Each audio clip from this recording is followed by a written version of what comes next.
Former Navy officer Sean Cahill claims to have fought an alien at his house. That's right. He grabbed it by the neck and took it through the door, kicking over a table and all of that. So I'm going to share a clip with you of him personally telling that story. Who is Sean Cahill? Well, he is a witness to the 2004 Nimitz case. That's how you may know him in the UFO community. And what's the Nimitz case, in case you don't know, right? That's the famous TIC-TAC video that you've seen, the black and white footage, little TIC-TAC, it's spinning around. Tons of people tried to debunk it, right? It was released in the 2017 New York Times article. Pretty much every news organization uses that video to show UFOs. Like, that's the video that is shown everywhere. And he's one of the witnesses, right? Remember Commander David Fravor, right? He testified at the July hearings about the TIC-TAC, the Nimitz case.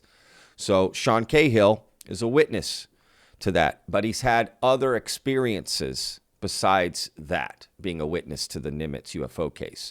So he's going to tell the story about, strangling an alien at his house, right? So let's jump in. What do you say, Vetters? Sound good? Hi, I'm Patrick. If you don't know this channel already, I put out a new video every day, 12 p.m. Central Standard Time. So hit that subscribe button if you like this content. Of course, hit that like button. That really helps out the videos a lot. So thank y'all so much. You guys really always do that. So thank you. And of course, comment down below of what you think of this story. It's absolutely fascinating. So it's fascinating. So look, let's jump in. So this is how I'm going to do it. I've got a small little quick teaser of the story, right? Clip. And then I'm going to show you a longer version. So let's jump in. I turn my head, my vision sees what I can only describe as Linda Moulton Howe's trantiloids. And even the trontoloids, you wouldn't say they were demonic. They are another species that likes to spread itself. I pushed the screen out with my hand. I put my right hand around its neck and reached with my left one and jumped out the window, trying to take it to the ground by the neck. I said, "I see you, MFer." I remember kicking the table over, going out the window, and then the next thing is I wake up in bed. Pardon me. I'm sitting on the floor, meditating with Lou's two German Shepherds. So he tells another story about seeing a UFO at Lou Elizondo's house and has a video and stuff. But, I'm not getting into that. That's not what this video is about. All right, let's jump to the this longer extended version of this story, right? Let's go. I said, "Jen, get up here." And she came right up. I said, "Look at that." So Jen is his wife, and basically, just a little backstory here. It didn't show the whole thing, but like basically him and his wife they're in the kitchen. They just had a big fight. They basically decide they're going to get divorced.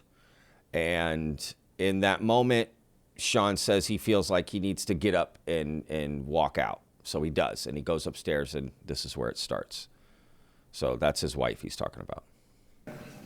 Right over Steve's house next door, there's this weird, fat, pot-bellied, regular old flying saucer.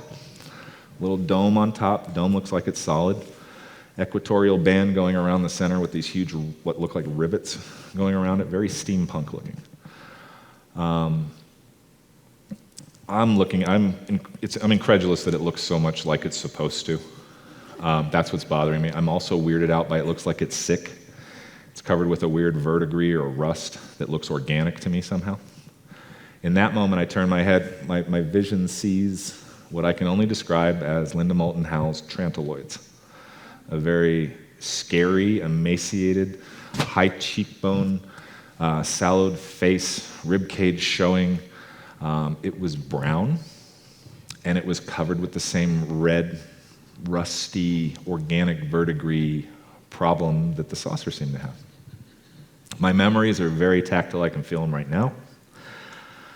I pushed the screen out with my hand. I put my right hand around its neck and reached with my left one and jumped out the window, trying to take it to the ground by the neck. I said, "I see you, MFer."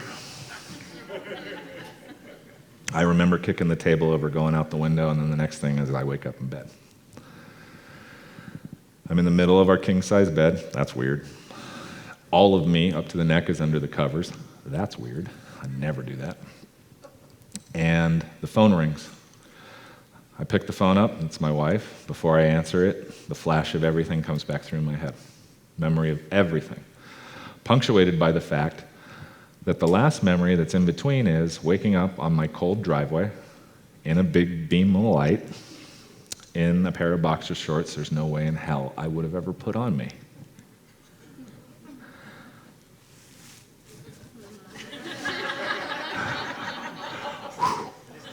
Answer the phone, pardon me. My wife says, I love you. I said, I love you too. She said, you were amazing last night. I was like, what'd I do? She said, you just knew exactly what to say. You said everything I needed to hear. You made me feel safe. That's awesome. Well, good, great. When are you coming home? I'll be home regular time. I just want to tell you I love you, and I look forward to seeing you, and that kind of thing. Maybe we'll snuggle, blah, blah, blah. It's like, okay. What the hell happened last night? I have to make it funny. I had to write a song. It scared the hell out of me. Did I jump out a window trying to kill an alien? I don't know. Why am I that person? Why didn't I say, hey, you want to get a cup of coffee? Because that's what I tell other people. Why am I afraid? I think my body's very afraid of these things. Whatever they are. I don't know. So, I don't know. What do y'all think of that story, right? I guess my first question is, where was the wife during all of this at that time, right? He had called her up to look at it, and then he jumps out a window, and the wife doesn't help him? Like, he doesn't go to the hospital? Like, where was the wife? I don't understand that part of the story, so I don't know. Just holes there. Maybe he just didn't tell it. I'm just saying that's not there. I don't know. That seems odd, like that the wife wouldn't step in. I mean, there's a lot to unpack there, right? He's claiming to have seen a typical looking UFO, an alien. He attacked it. He's then stranded on his driveway in a beam of light, right? And they put him in boxers he normally wouldn't wear. Does that mean they're boxers that he had, that he owned, that he normally wouldn't put on, but now all of a sudden he had them on? Or they just, he'd never seen those boxers before, right? That's just an interesting story. I don't know. Like, I mean, he tackled an alien. Like, what are we talking about here? Like, that's huge. That should be huge news, right? He tried to kill an alien. And I get him adding the humor, right? He told the story a bunch of times. Like, I get that, right? Honestly, I mean, if I'm being frank, just human, the human part of me, knowing that that night started with them fighting and about to get a divorce, right? Knowing that the story starts like that, and then hearing what his wife said to him and what he said back to his wife, that's beautiful, right? They're about to get a divorce, and his wife saying that. I mean, that's nice. Honestly, that's what I connected to in this story. So that was, nice to hear about him. So I'm happy for him for that. Like, getting divorced stinks, dude. I've been divorced. That's no bueno. So yeah, I don't know. The story is just interesting though. I mean, if I'm being honest, I mean, what I can't imagine Sean Cahill would be upset at people questioning this story and like having questions about it. I mean, think about what you just said. How would a rational person not have questions about that? Right? What happened to the table? Did you fix it? Was there any, did you get any evidence, right? Did you go back and check the window, the area where the being was standing? Did you go talk to your neighbor? Was there anything above the house? Any of the residue drop on the roof, around in the surrounding edges, the bushes, right? Was there any sort of evidence collection afterwards? Did he have anything on his hands, right? He could get tested, get samples taken from, right? From his hand and stuff like that. Like, I don't know. I feel like you have an experience like that. Like, you go to the hospital, like you tell, like, I don't know, like, right? Maybe there is some of that stuff. He just didn't tell that as part of the story. But I think if you did, you would tell that. That would be a huge part of your story. Yeah, we collected this evidence. We have this evidence, right? I mean, that would be evidence. Why wouldn't he check? Maybe, did he check with his neighbors to see like any ring cam footage, any security cam footage from across the streets, right? If he didn't have any, it would be interesting that this guy wouldn't have security cameras at his house, right? Knowing his background, what he's involved in, why wouldn't you have security cameras at your house, right, to capture this? And after this incident happened, did you install them then? You must have them now, right, for something like this to have occurred. you would definitely get security cameras. But I can't imagine that no one in that neighborhood. I mean, if he's in a house, right? So you got other people with houses, so clearly have some minimal disposable income. Someone on that street has a Ring camera. Someone has some sort of video footage. So I don't know. Those are my questions. These are the things that I just come up with when I hear these things, right? These are the questions that I have. But it is a fascinating story to listen to, right? Attacking an alien, trying to strangle it, diving out a window with it, like, and so I guess he doesn't remember anything after that, diving out the window with it. So his memory was instantly lost when he landed. How far a drop was it? What did the alien's neck feel like? How big was it? Did his whole hand get around it? Right? How tall was it? What kind of weight did it feel like? The smell. What does it smell like if you're that close to it? And what kind of pressure did it push up against you, right? What I mean is, like, did he put up any sort of fight when you tried to push him? Does that make sense? Like when two linebackers hit each other, right? You got two forces coming at each other. You're trying to move the other person. Did the alien push back in any way? Right? When you grabbed him by the neck and went out the way, was that hard to do? Or was that easy? Because there was just no force from this guy, no muscular force, or what? Did he also put his hands on you? Right? Because that's the first reaction of a human anyway, right? If you get put right. So, like, is that what happened? Did he try to stop you? What are some of the details? You know? I don't know. I'm fascinated to hear these kind of stories. So he told this story back in the summer. So that's why I'm showing it now. It's just something I just saw on Twitter, y'all.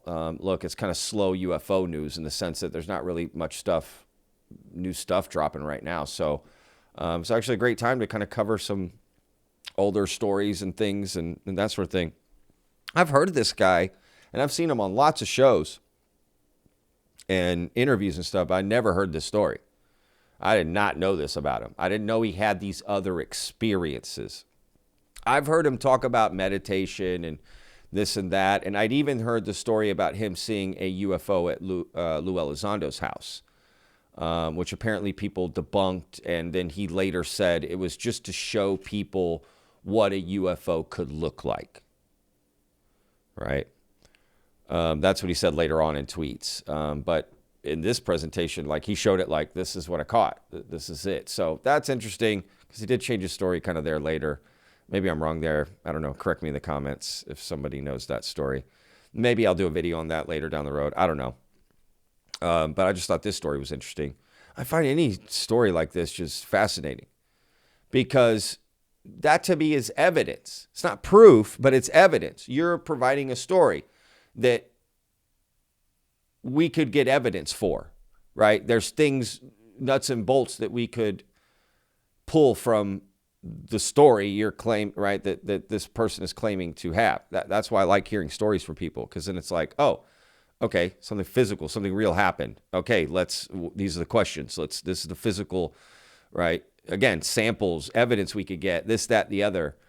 So, yeah, I don't know. I cannot wait to read the comments on this story and what y'all know about him. I tell you what, y'all, every day I read the comments. I love them. I'm telling y'all, I always learn so much from you vetters out there. Like, y'all always point something out I didn't see, tell me a story, tell me about people, this, that, the other. So again, if you're watching this channel and you watch these videos, always check out the comments because you'll learn something from somebody. There's a lot of, and where somebody's lack of knowledge is another person has it, right? Because not everyone knows everything. But you got people that just know a lot about certain things and they're in our comments, right? And so they're kind of experts, if you want to say, well, I don't know, whatever. They know a lot about a certain thing, so they can speak on that. I like that. That's cool. Again, I think our comments is where you can learn a lot on this channel, more than me, to be honest with you. So yeah, I can't wait to read the comments. What y'all think of Sean Cahill? And yeah, if you feel like leaving a comment, I'd be curious what people think of how he connects in the UFO community, right? How the progress, like what he's doing, like what do you think? Like, you know, I mean, he's clearly trying to help with disclosure and push the movement forward.